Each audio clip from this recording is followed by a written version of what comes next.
Bro, I just finished The Death of Slim Shady, and I don't really think it's the death of Slim Shady yet, man. Hear me out. There's one part after a song. I forget what song it was, my first listen.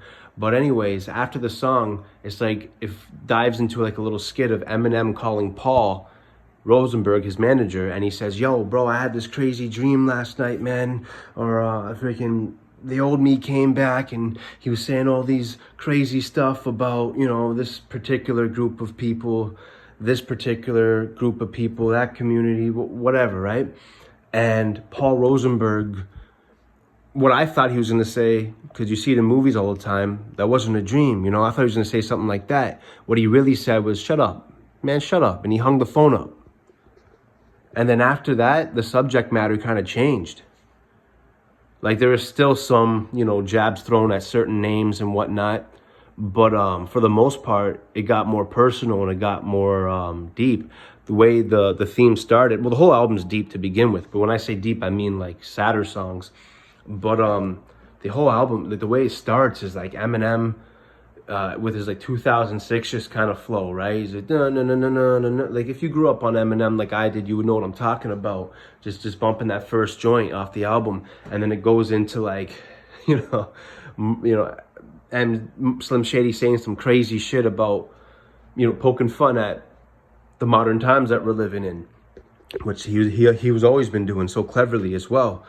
And it's kind of Eminem, the side of Marshall Mathers, who has more of a conscience and morals, arguing with Slim Shady, the twisted side that we all have, man. How you can't tell me there's never a time where you think of something like, "Oh, bro, that's crazy that I'm even thinking about joking like about something like that. That's crazy." And then there's also times where you like, "Oh man, no, like I can't, that's crazy to make fun of some shit like that," right? Like we all have these sides to it, and he's like arguing with those sides. It's so clever. And like Guilty Conscience, speaking of conscience, Guilty Conscience too. Not to say that I was expecting a Dr. Dre feature. I considered it maybe, but I was expecting a feature of maybe another artist with a similar scenario of the original Guilty Conscience song. But no, it was Marshall Mathers arguing with Slim Shady and going back and forth. Like what I was just talking about, how we have these sides. It's like, you're making fun of these people, you're making fun of that. And then Slim Shady being like, "Oh, what's the matter, man? You gone soft," type deal, right? Oh my gosh, bro. And then like after that skit that I just said, it dives into some more deeper content. I'm talking about his regrets of fatherhood and how he wished he could have been there more, and he hopes to be there more in the future.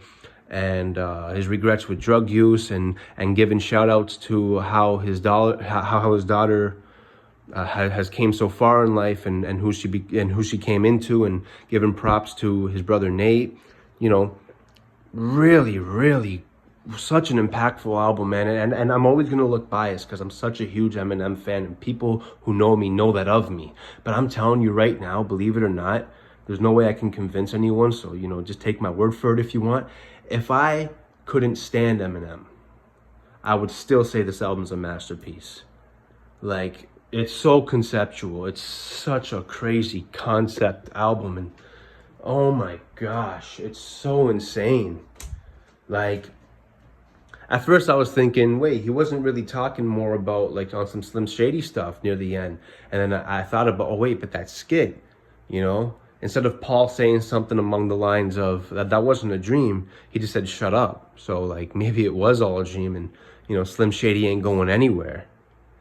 M is so damn clever. This whole time he had all of us thinking that, he's gonna put this Slim Shady character to rest, and kind of had me sad. Like, bro, Slim Shady, I grew up on that guy.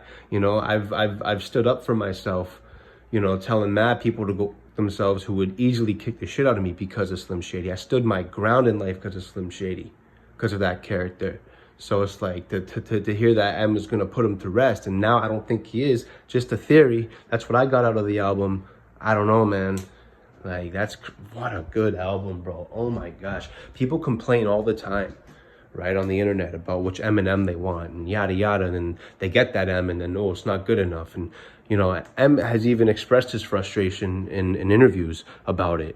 So the expectations that he's been trying to meet with those folks, I really think he found a way to meet them. And if people still complain, they're just ungrateful at this point. and they're just trying to sound whatever, right? But man, what a good album. Oh my gosh.